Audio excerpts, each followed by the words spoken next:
Love and respect to all my soldiers, shield maidens, wizened elders. We are going to unfurl quite the ritual today.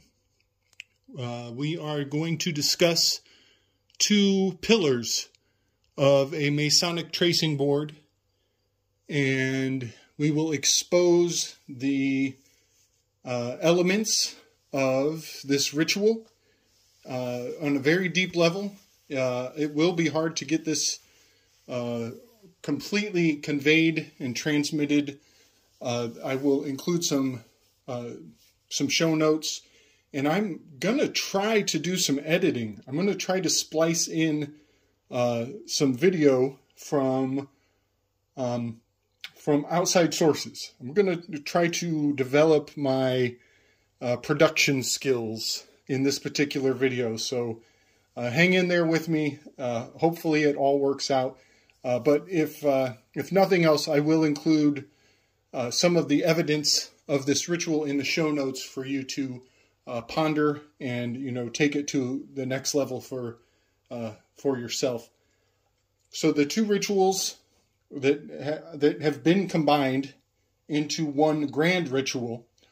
They are the life, career, and death of Antonin Scalia, and the life, career, and death of Ruth Bader Ginsburg, RBG, up here. And there is a ton of information to try to get across, but I want to kind of give my overall premise in the beginning so that you can kind of see the target that I am aiming for, and then I will substantiate it to the best of my abilities, and you guys can tell me what you think, and what evidence you have to support or refute this concept that I'm putting forward. So first off, I want to point out the culmination of this ritual and its functional application in the vice presidential debates between Michael Pence, who I call Pants, and old Princess Harris.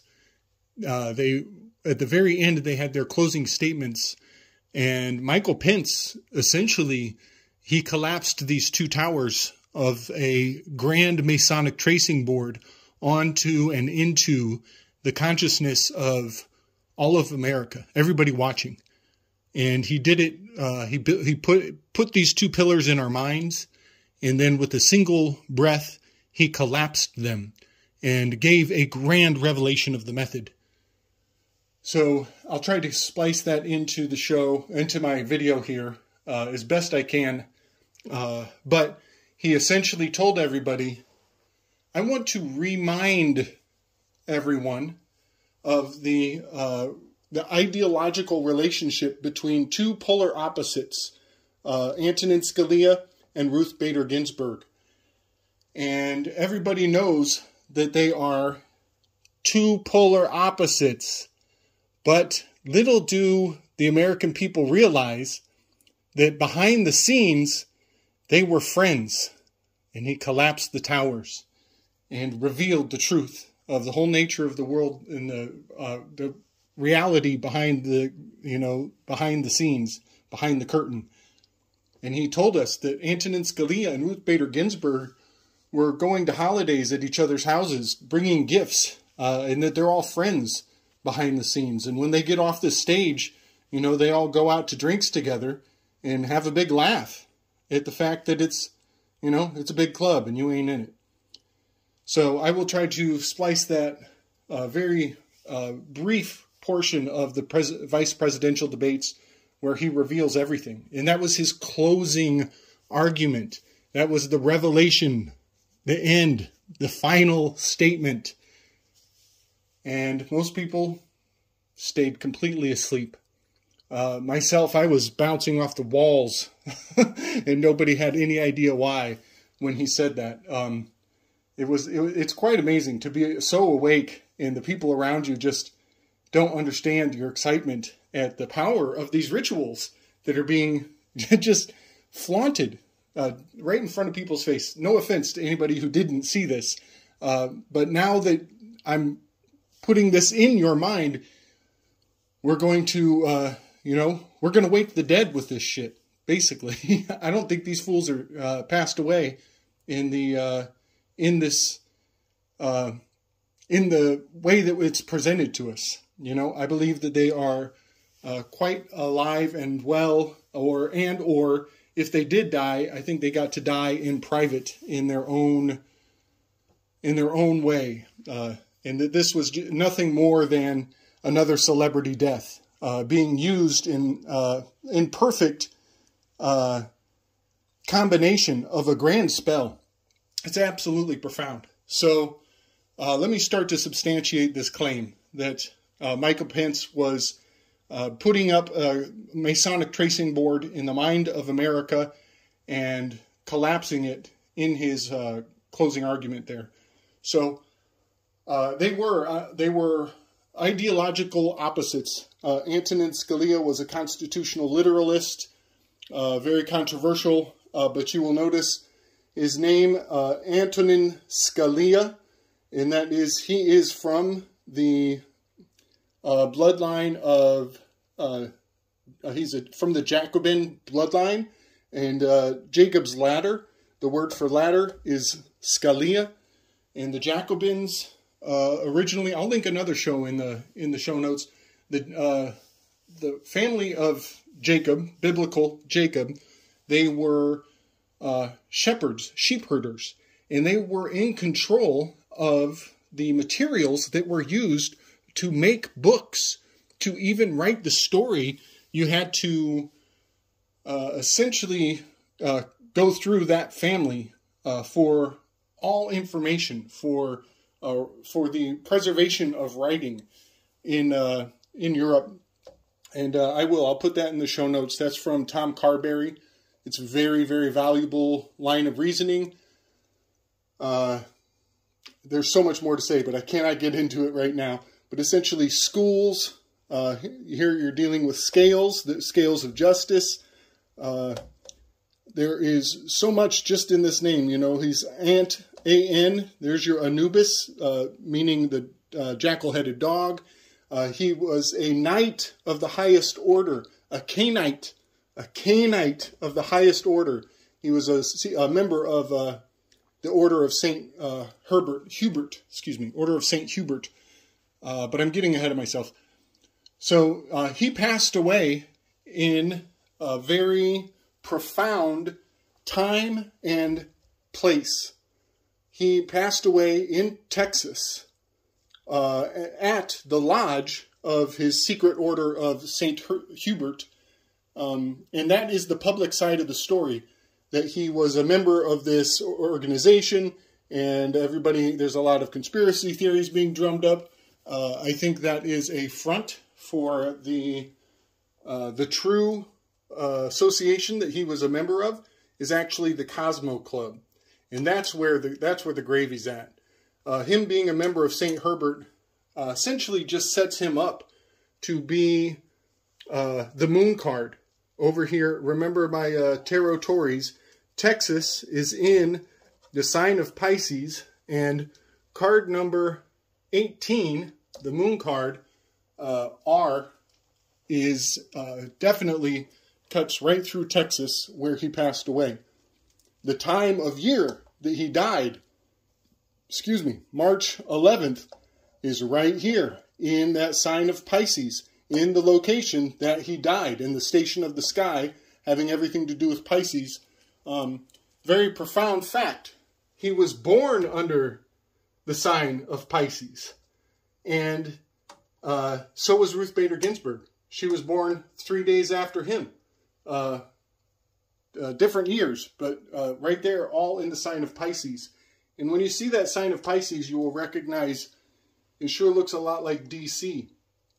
If you take that stem off of the D and run it through, you'll get DC. DC is a marcation of the age of Pisces. It also indicates it's the moon sign. D and C, those are your diminishing and increasing. Those are your two cycles of the moon, right?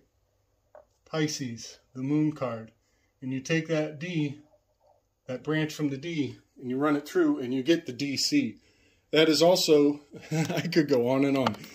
That is also the squatter man phenomenon. That is the squatter man, to be sure, having to do with electricity and two poles, and you know, much magic, much high magic afoot in this particular spell. So he died on Lupercalia. His name is Antonin Scalia, and he died in the perfect location to represent the pillar, the moon pillar. So I will say that that order of St. Herbert, they were hunters. They venerated the dog. You can look up the rituals of Lupercalia. It had to do with sacrificing of goats and also a dog. They would sacrifice one of their hunting dogs. So in that aspect, there was a animal sacrifice,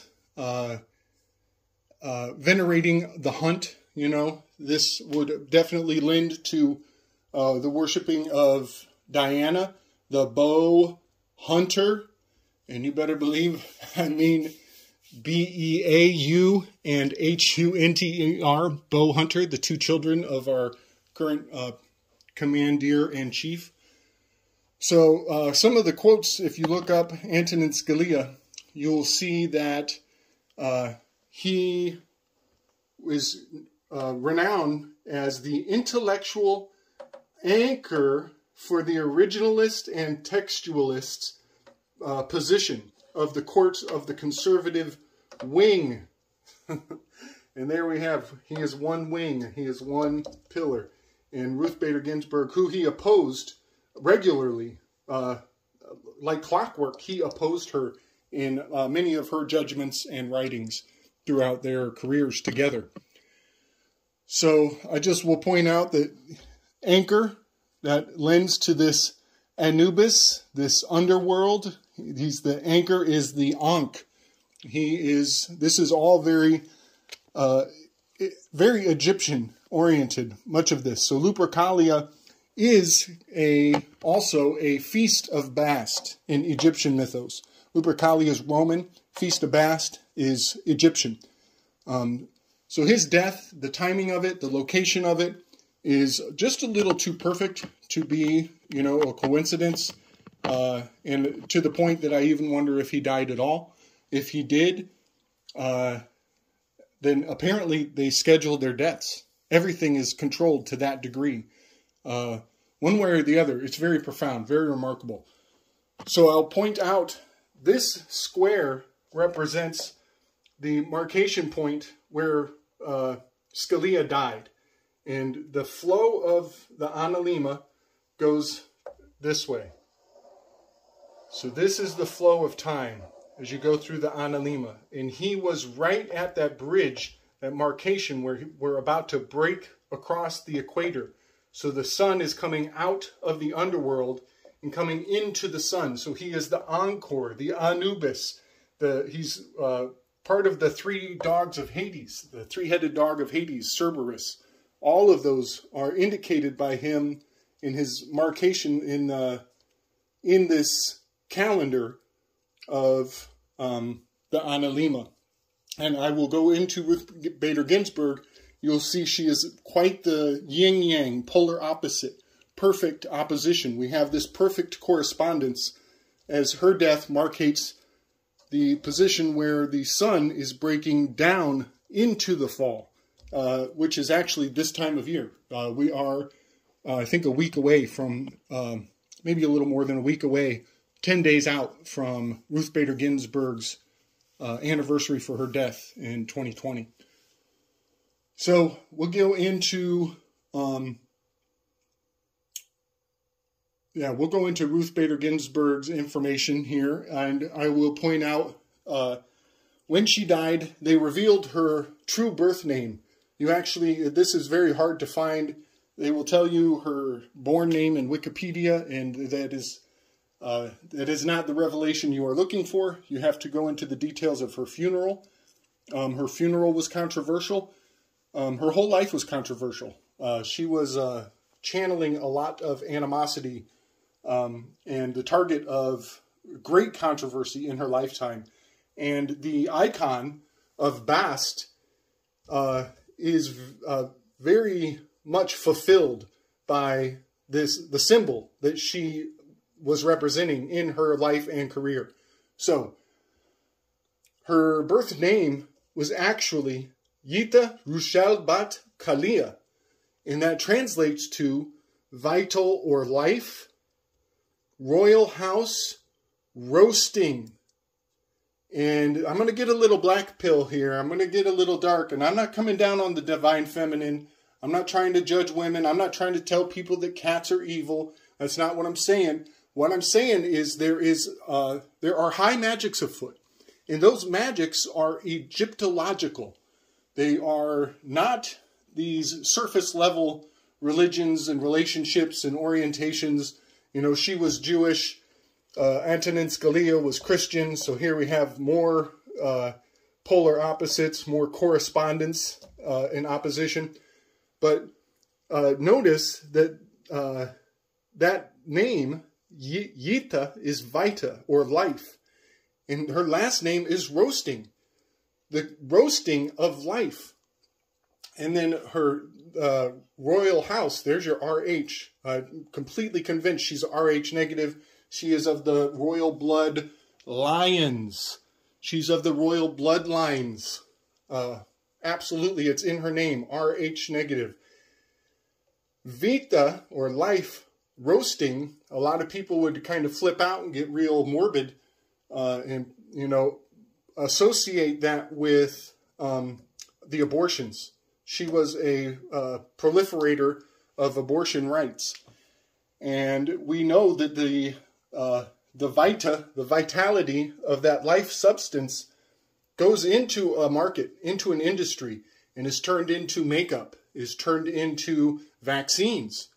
And it is cooked, processed, put into jars and containers, and sold back to people on a market that is untraceable, unaccountable. And she was a guardian, a gatekeeper in her own right for maintaining that industry. Scalia over here, you could say he was a gatekeeper for gun ownership and gun rights, Second Amendment rights. And these two industries are severe triggers for ideological opposites in this world. So I want to point out that her true last name is Kalia. And here we have Antonin Scalia. And right there is more correspondence. You know, both of these may have been from the bloodline of the Jacobins. So she was born 4 days after Antonin, and she died on September 18th, which is at the very end of an Egyptian holiday. September 10th is the procession of Bast. And it goes on for, I think, a week. It may be 10 days. But also, you will notice that right at her death, the day of her death, was the beginning of Sukkot, which is a Hebrew holiday, which is where people build a sacred hut, a sacred shed, a sacred shack, a sacred manger. They build a manger. You can look into that, but that's September 22nd through the 26th. And I will point out that she was the first, here we have initiation, the first Jewish woman in the Supreme Court justice position. So there's your initiation. And she wrote a majority opinion called U.S. versus Virginia. And that's our zodiacal location for her entire career. She actually entered into the Supreme Court position in August, and she left at the end of September. And that very much indicates that Virgo, the Hermit card. So if you don't know by now, I am going to be using the United States as a calendar. I will be using the territories on a much more regular basis. So when you see this map charted out, know that I am overlaying time onto space, and that this is the Masonic tracing board that we should all be much more aware of. And when we hear about headlines and things going on in certain locations, for example, we had some very acrimonious headlines coming out of the Carolinas last week. And that is because we just cracked through this equinox, and we are now in the sign of Libra, which is Wheel of Fortune and also the Justice card. So, some other names for Sekhmet. Sekhmet is actually a tripartite, cat-oriented divine feminine. She has to do with protecting pregnant women, and you could say that her efforts in maintaining abortion rights for women, that she's protecting the woman but not the child. And that is true to the nature of Sekhmet and Bast. They want to protect the pregnant mothers, which, there's a lot of honor in that. But a lot of people would point out that what happens to those babies and the flesh that is sacrificed is, it's pretty horrific. It's a real dark space. And when you start dealing with Sekhmet and Bast and the magic that is still alive and well today around these figures, it is good to use much respect, to not speak out too acrimoniously. I'll just leave it there. So yeah, respect Ma and every chance you get, but just know her when you see her, So some of the names for Sekhmet and Bastet is another name for Bast. Some of those names are very telling, and they confirm a lot of things I already knew. They reinforce a lot of thoughts I've had in the past. One of her nicknames is She of the Ointment Jar. And that makes me think of, when there is an abortion, when they take away your flesh for circumcision, that flesh is then used and goes into that market and gets sold back in an ointment jar. It goes into makeup. And Sekhmet she was known for maintaining the beauty and youthfulness of the divine feminine. And I will also point out that Leo, the word Leo in reverse is oil. Oil is the ointment. So yeah, flesh into makeup. And here I would also point out that, she of the ointment jar, she is the goddess of keeping your rosy complexion. And maybe we're talking about ketchup. This might be why the word ketchup has the words cat soup. Pretty morbid, pretty morose. But I think there's something to be said about that. Maybe we found out she of the anointment jar is the reason why ketchup is called ketchup. And we're all upholding this ancient Egyptian tradition with our words unwittingly. Her other names, the Scarlet Lord. Some of you who have read your Bible will recognize that in a powerful way. And also the wielder of the knife. And that has much to do with the circumcision and cutting away of the placenta and selling it back to you in ways that you would never have imagined. So there were, between the death of Antonin and the death of Ruth Bader Ginsburg, I did a day count. You get 1,679. And there is quite a bit in there. 16 is the Tower card. 1-6, January 6th. Trump came into office on 1/6/2016. And 79 is always gold. Scalia lived for 79 years. That's gold. So this 1679, that's a golden tower. So that's what I see in those numbers. And also the day count. So that's that's the total amount of days between Antonin's death and Ruth's death. But on a calendar, when you go from Lupercalia around to the day of her death on September 18th, you get a day count of 218, and that reduces down to 11, which is the two towers, the two pillars, the temple, and you add those together and you get the number 2, and number 2 is the number of correspondence. We are definitely dealing with a spell, and the coincidences stack up so high that, Mike Pence just blows over the whole tower in one breath in his closing argument in that vice presidential debate. And I will point out, the nature of a vice. Here we are with a man has as many masters as he has vices. The nature of the vice is that correspondence, the polarity, the pressure from two different sides. So this is all about full spectrum dominance. And now that we, see through the spell, you tricked me once, you're not going to trick me again. Much love, my people. Keep your head up. Peace. It's a wonderful question. And let me just commend you for taking an interest in public life. I started following the news when I was very young. And in America, we believe in a free and open exchange of debate. And we celebrate that. And it's how we've created literally the freest and most prosperous nation in the history of the world. I would tell you that don't assume that what you're seeing on your local news networks is synonymous with the American people. I look at the relationship between Justice Ruth Bader Ginsburg, the late justice who we just lost from the Supreme Court, and the late Justice Antonin Scalia. They were on polar opposites on the Supreme Court of the United States. One very liberal, one very conservative. But what's been since her passing was the two of them and their families were the very closest of friends. I mean, here in America, we can disagree. We can debate vigorously, as Senator Harris and I have on this stage tonight.